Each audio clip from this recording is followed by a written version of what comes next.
ప్రతిరోజు వేదం చదువుకో. నువ్వు చేసే ఏ కర్మ అయినా వేదం ఎలా చెప్పిందో అలాగే చెయ్యి. అంతేకాని నీ స్వంత బుద్ధితో ఏ పనిని చెయ్యవద్దు. వేదో నిత్యమధీయతాం తదుదితం స్వకర్మస్వనుష్ఠీయతాం దుస్తర్కాస్తు విరమ్యతాం.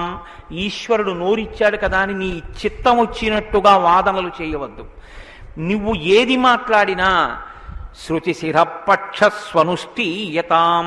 ఉపనిషత్తులు ఏం చెప్పాయో, వేదం ఏం చెప్పిందో దాన్ని సమర్థించడానికి నీ వాగ్బలాన్ని ఉపయోగించు. అంతేకాని ఈశ్వరుడు వాక్కు ఇచ్చాడు కదా అని నీ ఇష్టం వచ్చినట్టు నువ్వు మాట్లాడితే చూడలేదు, లెక్క కట్టుకోలేడని నువ్వు అనుకోవద్దు. లెక్క కట్టేవాడు ఒకడున్నాడు. మీరు చూడండి, 84 లక్షల జీవరాశులు ఈ ప్రపంచంలో ఉన్నాయి. 84 లక్షల జీవరాశుల్లో 83,99,999 జీవరాశులకి వాక్కు లేదు. ఒక్క నరజన్మకే వాక్కు ఉంది. మళ్ళీ ఈ నరజన్మలో కొంతమంది మాత్రమే ఆ మాట చెప్పగలరు. కొంతమంది నరులుగా జన్మించిన నోరు విప్పి రామా అని గట్టిగా అనరా అంటే రామా అని అనలేరు. అది వారి దురదృష్టం. కానీ మనం భగవన్నామమును పలకగలం. భగవన్నామం పలికి తరించగలిగినటువంటి భాగ్యం మనకుంది. హరునకు విభీషణునకు అద్రిజకున్ తిరుమంత్రరాజమై కరికి నహల్యకున్ ద్రుపద కన్యకు నార్తి హరించు చుట్టమై బరగిన ఎట్టి నీ పతితపావన నామము నాదు జిహ్మపై నిరంతరము నటింపచేయుమి కదా చరధి కరుణాపయోనిధి అని వేడుకున్నాడు గోపరాజు గారు. నాకేం అక్కర్లేదయ్యా స్వామి, నీ నామం నా నాలుక మీద నర్తింపచేయవయ్యా చాలన్నాడు. పవి పుష్పంబగు అగ్ని మంచగు నాకూపారం భూమిస్థలంబగు శత్రుండతిమిత్రుడవు విషము దివ్యాహారమౌ నెన్నగా అవనీమండలి లోపలం శివ శివేచ్ఛాభాషణోల్లాసకిన్ శివ నీ నామము సర్వవస్యకరమౌ శ్రీకాళహస్తీశ్వర.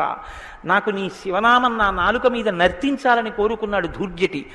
భగవన్నామం చెప్పుకుంటే చాలని ఆ నామం ఉన్నందుకు వెంపర్లాడారు. అంత్యకాలమునందు ఆయాసమున నిన్ను తలుచునో తలపనో తలతునిపడి నరసింహ నరసింహ నరసింహ లక్ష్మీ చ దానవంతక కోటి భానుతేజ గోవింద గోవింద గోవింద సర్వేశ పన్నగాధిపశాయి పద్మనాభ అని 2 చేతులిచ్చి నమస్కారం చేసి చిట్ట చివర ప్రాణం పోయేటప్పుడు ఆవేళ యమదూతల అగ్రహంబున వచ్చి ప్రాణముల్ పెకలించి పట్టునప్పుడు కపవాత పైత్యముల్ కప్పగా శ్రమచేత కంపముద్భవమంది కష్టపడుచు నారాయణాయంచు నా జిహ్వతో నిన్ను పిలుతునో శ్రమచేత పిలువలేనో నాటికిప్పుడు నీ నామస్మరణ చేతు చెవినిడవయ్య భూషణ వికాస శ్రీధర్మపుర నివాస దుష్ట సంహార నరసింహ దురిత దూరాన్ని గుండెలు బాదుకున్నాడు నరసింహచతక కర్త. ఆ భగవన్నామం పలికేటటువంటి భాగ్యం ఉన్న ఏకైక ప్రాణి సృష్టిలో కేవలం మనుష్యుడే. అటువంటి మనుష్యుడికి ఇచ్చినటువంటి అదనపు వరం భగవత్ కథాశ్రవణం. ఈశ్వర కథ వినగలడు. ఆ ఈశ్వర కథ వింటేనే సమస్త సంసార భ్రమణ పరితాపోపశమనం అంటారు శంకర భగవత్పాదులు.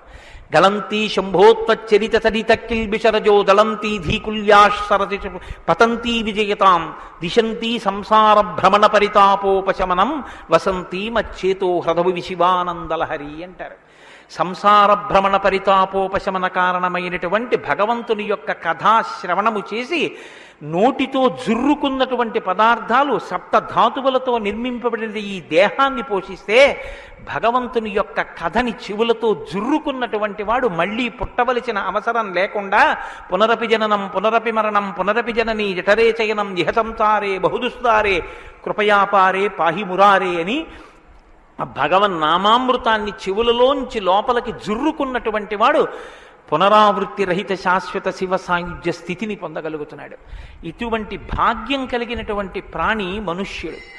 ఆ మనుష్యుని యొక్క జీవితం ఎంత గొప్పదో, అసలు నరుడంతే ఎంత గొప్పవాడో నిరూపించినటువంటి అవతారం రామావతారం. నరుడిగా జన్మించి రామ కథ వినకపోతే, రాముని యొక్క గొప్పతనాన్ని వినకపోతే, రాముడు మనకి చేసిన మహోపకారం ఏమిటో తెలుసుకుని కృతజ్ఞతలు ఆవిష్కరించకపోతే అంతకన్నా కృతజ్ఞుడు వేరొకడు ఉండడు.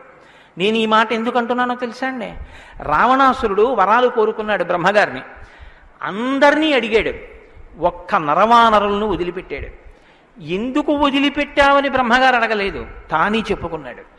ఇంతమంది గురించి అడిగాను, నరవానరముల గురించి నాకు లెక్క ఏమిటి, వాళ్ళు లెక్కలోకి వస్తారా, నేను అసలు వాళ్ళ పేరు ఎత్తనన్నాడు. అంటే నరుడికి ఉన్నటువంటి విలువ ఏ పాటిదో మీరు అర్థం చేసుకోండి.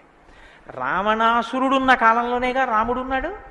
రావణాసురుడి కాలం నాటికి నరుడికి ఉన్న విలువ, నరుడికి ఉన్న గౌరవం అంత గొప్పవి. ఆయన రాక్షసుడండి, ఏదైనా మాట్లాడతాడు, మీరెందుకు గుండెలు బాదుకుంటారు అనొచ్చు. జనక మహారాజు మహాజ్ఞానిగా, అంతటి మహాజ్ఞాని అయినటువంటి జనకుడు ఎదర వస్తోందిగా సీతారామ కళ్యాణం. అంతటి వాడు ఆయన అన్నాడు, మనుష్యుడు రాముడు, ఆయనే విత్తుతాడు శివధనస్సు అన్నాడు. మనుష్య జన్మ అంటే అంత చులకనగా చూడబడినటువంటి రోజుల్లో నరుడంటే ఎంత గొప్పవాడో నిరూపించి చూపించాడు. అందుకే ఆయన అవతార పరిసమాప్తి చెయ్యాలి అంటే రావణ సంహారం చేసేసి అవతార పరిసమాప్తి చేసేయచ్చు. కానీ ఆయన అలా చేయలేదు, ప్రతిజ్ఞ చేశారు. దశవర్ష సహస్రాన్ని దశవర్ష శతానిచ, నేను 11,000 సంవత్సరములు ఈ భూమండలం మీద నడుస్తానన్నారు.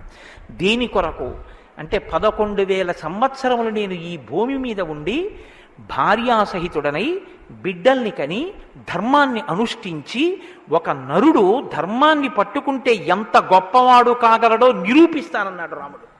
అటువంటి నరుడి కథ అయినటువంటి రామకథ వినకపోతే, రాముడికి కృతజ్ఞతలు ఆవిష్కరించకపోతే, మనసార రామనామం చెప్పకపోతే, రామచంద్రమూర్తికి నమస్కరించకపోతే ఆ జన్మ వృధా అయిపోయినటువంటి జన్మ.